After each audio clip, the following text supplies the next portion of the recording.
Welcome to Doors to Hope and Healing, an inside look at the many facets of work that is happening at the Department of Children and Families, between our staff, the families we serve, and our community partners. My name is Jacqueline Ford. I have had the honor of working for the department for almost 30 years. And although I may be familiar with many of the topics we bring to you, I have invited experts in those fields to help us dispel the myths and misconceptions that can often be barriers to our work. Join us as we open our doors and invite you to have a seat at our table. Erin, thanks so much for being on the set of Doors to Hope and Healing. It's a pleasure to have you on. We're going to talk today about the Wilderness School, but before we get started with that, can you just tell us about yourself? Yes, grateful to be here. Thank you very much. So my name is Aaron Wiebe. I'm our DCF Wilderness School Program Director, and I started at the Wilderness School when I was 26. A long time ago, and I was leading 20-day courses, and it's been a winding road, but I've been at the Wilderness School full-time since roughly 2008 with a few twists and turns, and I'm grateful to be here. Yeah, I'm grateful to have had an opportunity to visit the Wilderness School and just to feel, being in that environment is so therapeutic. So I can only imagine the impact that you're making on, hundreds and hundreds of youth that pass through. What is the mission and the values and just the scope of work that you do at the Wilderness School? So great. The Wilderness School is a positive youth development prevention program provided by the Department of Children and Families through the state of Connecticut, and we are open to the youth of Connecticut. Our referral base is generally through social service networks, but it is a tuition-free program. So if there's a young person that's recognized as being able to benefit from the Wilderness School and there's a good referral source, there's a great possibility that they can be part of the program.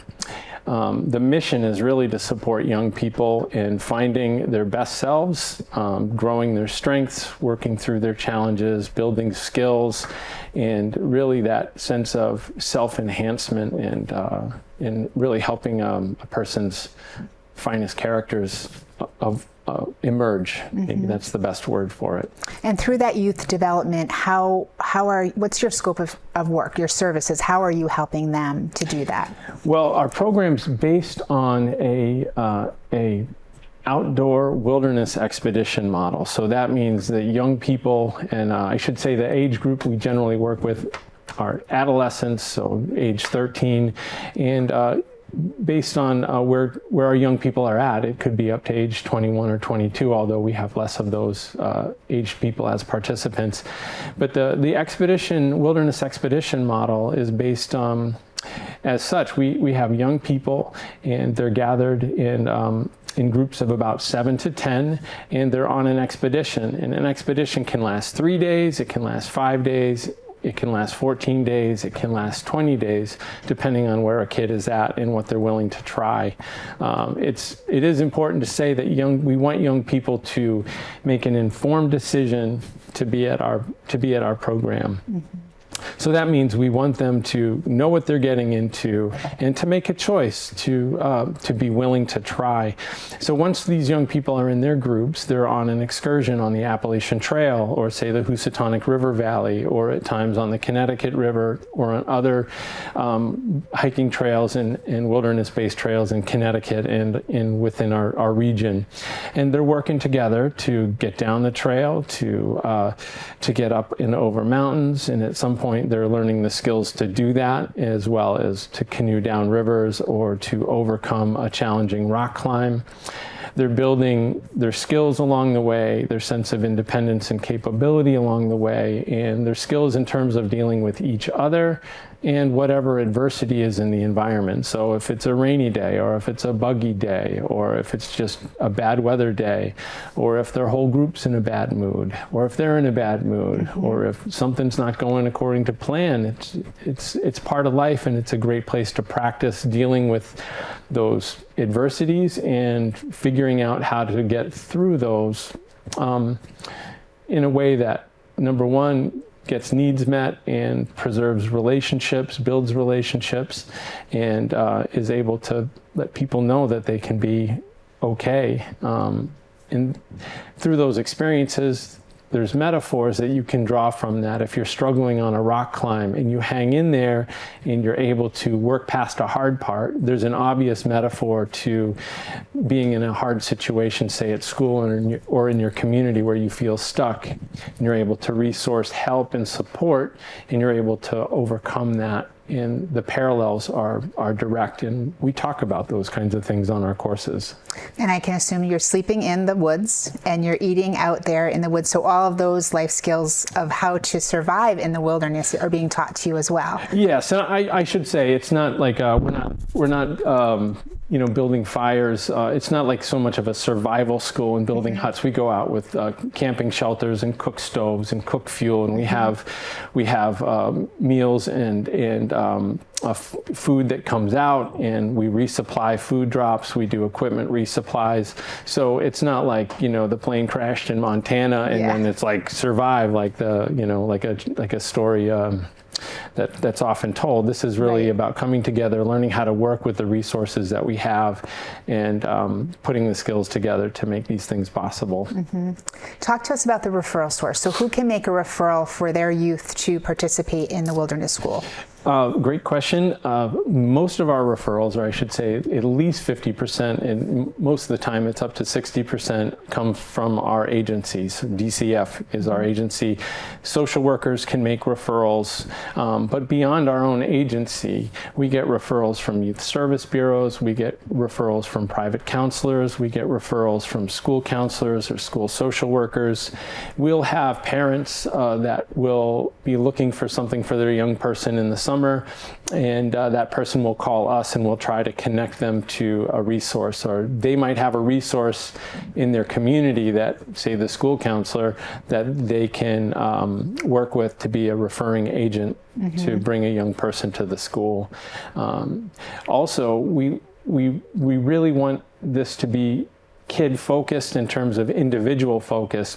That means we want every young person to do some reflection prior to coming on the course in terms of figuring out, what is it I want to work with? What is hard for me right now? Maybe it's, I have a hard time making and keeping friends. I have a hard time following through.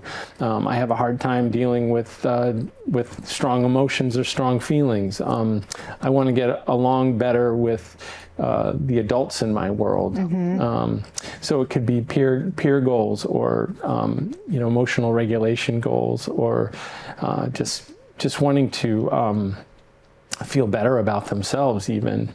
So does a youth have to agree to attend? What if you have a resistant youth that the parent or the school or the referral source feels this would be beneficial, but they don't want to go? Well, at the end of the day, it has to be a young person that decides to go. They're the ones who are going to be putting one foot in front of the other, or picking up their paddle. They're the ones that their group, their crew is depending on. And we're not there to make kids do things that they don't want to do. We're there to support kids in trying to take some next steps.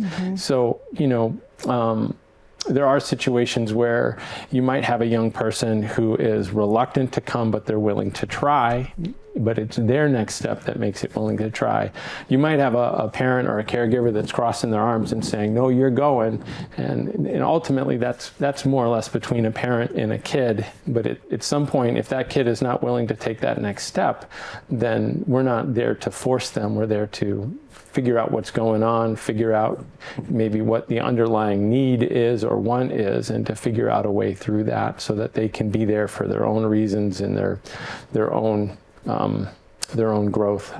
And not impact the rest of the youth that are there by choice. Yeah, that's understandable. So your training of your staff, what's your staffing look like for something like this at the Wilderness School? I love our staff. We hire up to 28 seasonal staff annually. They come from all over the country. Generally, they're outdoor educators, and they're looking to not only fuel their passion for the outdoors and the activities that we do, but they're really looking to make a difference in the lives of other people. For many, it represents a next step. They're coming to us because they've been training, or they've been working on this, or they've been impacted themselves and they want to pay it forward to the population of young people that we work with. And so what I find is that most of our staff are there, and there's a synergy between their passion, their skills, and their talents and the work they get to do. And so they get a sense of fulfillment out of being part of it. And ultimately, there's a strong sense of community and belief in the work, and that goes the same for our full-time team. Our ideal full-time team at this point is 5 full-time staff people to help build the culture and to fly the plane. Mm-hmm. And the seasonal staff, do they go through a training and an orientation to get them acclimated to the work that we're going to be doing? Yeah. Can you talk a little bit about that? Yeah, absolutely. So of course it's pretty specialized work. We're rock climbing, we're canoeing down rivers. Sometimes it has some whitewater features. We're backpacking, we're overnight camping. We're at times away from road heads and trailheads. So there's first aid training, risk management training, specialized training for every single technical component we do, for rock climbing, for our challenge course and ropes course, for our canoeing, for all the first aid needs. I think I probably said that, but you get the idea. And beyond that, we really work with our staff to develop a sense of how to engage a young person. In other words, what's our disposition towards kids? And how do we view their behavior? In some settings, if a student is acting a certain way, they're considered bad, and what they're doing is considered bad. And we're looking at it more from what need is this behavior attempting to meet, and are there some things we can do to understand where the kid's at and help them build a skill that might help them meet that need in a more effective way that preserves relationships and preserves opportunities. Mm-hmm. So if a parent gets involved and they find a referral source, or if they're working with the Department of Children and Families and their child is referred to the Wilderness School, how does the referral source or the parent best prepare their child, their youth, for this experience with the Wilderness School? That's a great question. So we like to offer orientation programs, and that can be for parents and kids. The orientation that we do for students is we really like it when a kid comes in person. We could do it with teams or through the phone, but it's really good for them to be in person, and they're with another group of peers that come together on that day, and they spend 3 or 4 hours together having an experience at the Wilderness School. So they're taking a walk into the forest, they're seeing what our campsites look like, they're putting on a heavier backpack and walking up one of our hillsides in our region. They're getting a sense of what our supervision feels like through our instructors and how they supervise the day. They're able to ask a ton of questions, how do we keep clean out there? How do we go to the bathroom in the woods? Where do we sleep? What do the cook stoves look like? What kind of food do we eat? I'm sure they have lots of questions. What time do we get up in the morning? All of those things are really important. And, our young people, sometimes it's the simplest questions that need answering in order to feel like this is okay. I find that when kids have an in-person experience with us, they often recognize that, oh, I can do this. It's not just the hypothetical, this is scary, I don't think I can do that, that's crazy, I've never done it before.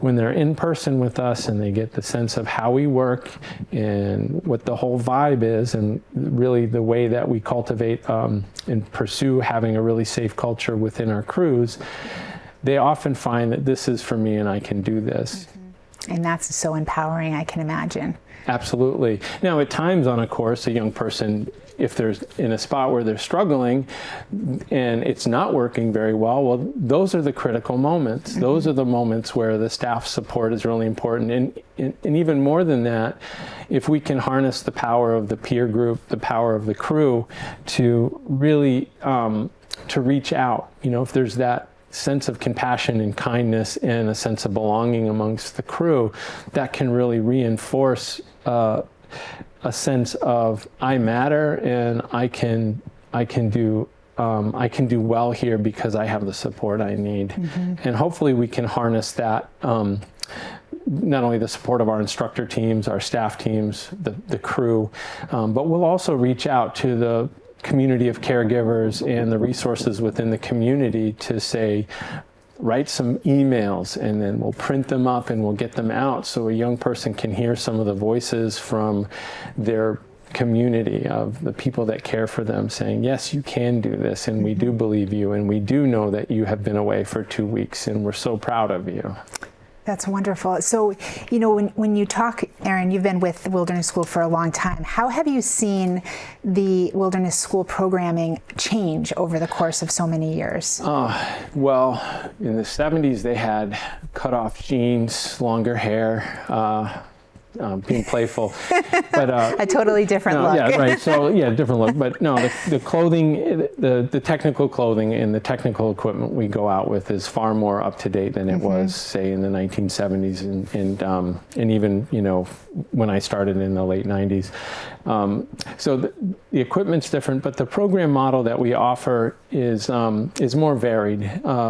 The original model, the expeditions were 20 days long, and that was basically what was on the menu.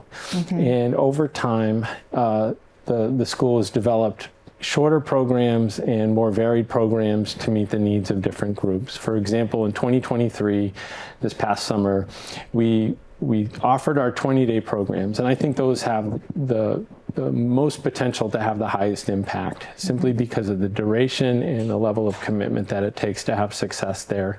But we also offered 14-day programs with that pretty standard backpacking, canoeing, rock climbing type of model.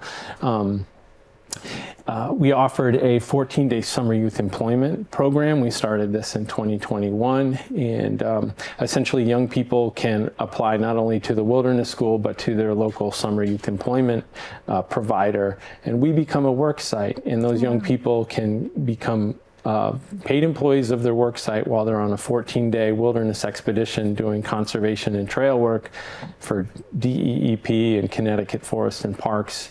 And that's been a really successful program. And then we've done alumni programs. For example, we did a 14-day trip that actually went up to Maine, and this was the second summer we did that. And then beyond the long trips, there's a 3-day expedition or a 5-day expedition.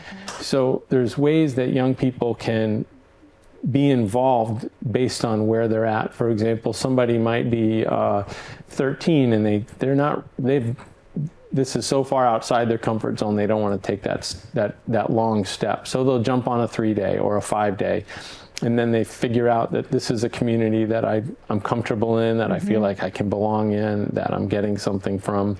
And the next summer, maybe they'll come for a 20-day or a 14-day. And then the summer after that, they could come for a summer youth employment opportunity, because some of our older adolescents are looking to work. Our older young people, I should say, are looking to work. They want a job, and maybe they need a job, but they can still get the benefits of our program and finding a crew of peers they belong with, and earn some money. So you just answered my question. I was going to ask you, can they participate in more than one summer or more than one session that you have? So as long as there's a referral source in place, they can participate summer after summer? Yes, and essentially our enrollment process is we want to make sure that a kid's in a reasonable place in their personhood with their behaviors, and a reasonable place for there to be safety on the course for them and for their other participants. And so part of our enrollment process does an assessment of that. And we try to, if a young person is like, well, the stability in their life is not as, it's not as stable as you'd like. So at that point, maybe they want a shorter course and then work up towards something.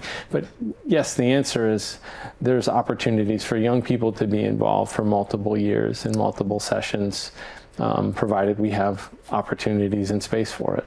And there's no cost, I think you had mentioned to me, offset? Yeah, it's a tuition-free positive youth development prevention program at this point. And that's another thing that has changed. At different points in the school's 50 years, it hasn't always been fully state funded. It was attached to a nonprofit for any number of years, and it has been a tuition, or at least a partial tuition, fee-based program. How have you measured the efficacy of the program over the course of the years? Well, that can be a complicated question. I playfully like to say, the best way to do that is when you have a graduate of a course pull into your parking lot 20 years after their course saying, I went here when I was this old. I can't believe you guys are still here. This place changed my life. Wow. And that happens surprisingly often. But beyond that, we've been working with a couple of researchers who are based at UNH and the University of South Texas, who are basically very involved with the Outdoor Behavioral Health Council, as well as the Association for Experiential Education. And they when they learned about us, they wanted to do research with us because they really believe in supporting young people that need support, and kids in care or kids in the foster care system. Mm-hmm. And so we've done some work with them to do, it's basically survey-based research using some validated instruments that will hopefully provide some supportive data very shortly. Yeah, because sometimes we feel the data, right? We see, the positive response, but articulating that into raw numbers is a process, right?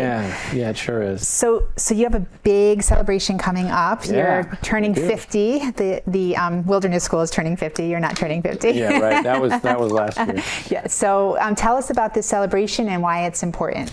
Well, it's an amazing milestone. So for a program, to my knowledge, there's not a program like this that is funded by a state child protective service agency that's providing prevention programs throughout the state of this kind of model. So it's a remarkable accomplishment for a program like this to have 50 years of history at this point. It's a tribute to all of the students that have been willing to try, to the efforts of our staff, to the support of our administration and our government and legislature, and we're just really proud of all the work that's been done, and it's worth celebrating.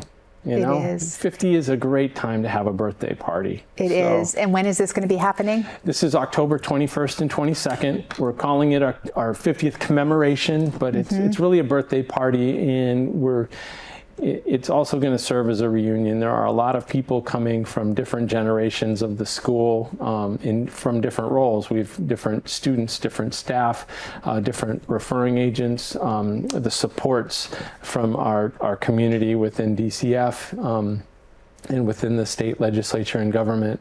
We have folks from all of those, representing all of those folks coming together. In one place. In one place. Before we end today, is there a feel-good story that has resonated with you, or some kind of experience that you've had with one of our youth, the one that pulled into the parking lot after 20 years? So something that you can leave our viewers with to just show the impact of what these programs are doing for our youth. Yeah, I've been thinking about that, and something I could specifically share. And I just want to share the feeling that is present on our base camp when our young people come back from their excursion. So it might be day 18 or day 19 of their 20-day course. And at that point, they pull in, they know that they've accomplished it. And they know that they're finishing their course. And there's a palpable lightness to the energy in the space. There's a joy. A true joy that is community-based and is held by that community. And there's just something that has happened for those young people that you can feel, and it's powerful, and it's life-changing. Yeah, it feels like it is. Yeah. I look forward to the 50th celebration and all your continued work, and I appreciate you being on our show today. So thank you. Thank you so much. You're Come welcome. on out. Yes, in October. Yeah. So you could be looking at media to see when that big day is going to be happening. But if you have a youth that is involved with the Department of Children and Families, or servicing a youth in the community and our referral source, please feel free to give us a call to see what ways your youth can participate in the Wilderness School.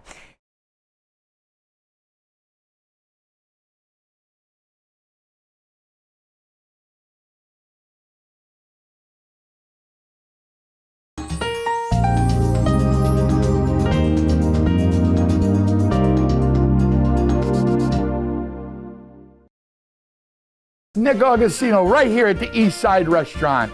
We always have the complete full dinner menu. Knockwurst, bratwurst, sauerbraten, potato pancakes, red cabbage, rice pudding, cream pies, all the desserts that Germany had to offer. I always do something different. Yes, I do. I brought seafood to the beer garden at the East Side Restaurant.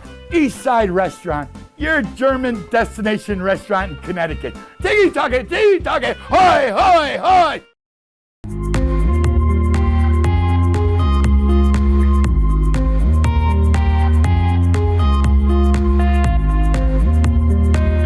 I'm your host, Kurt Barwis.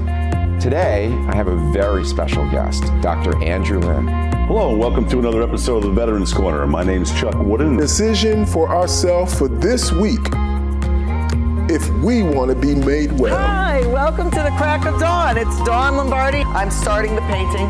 It's going to be the clips with some water. Love it.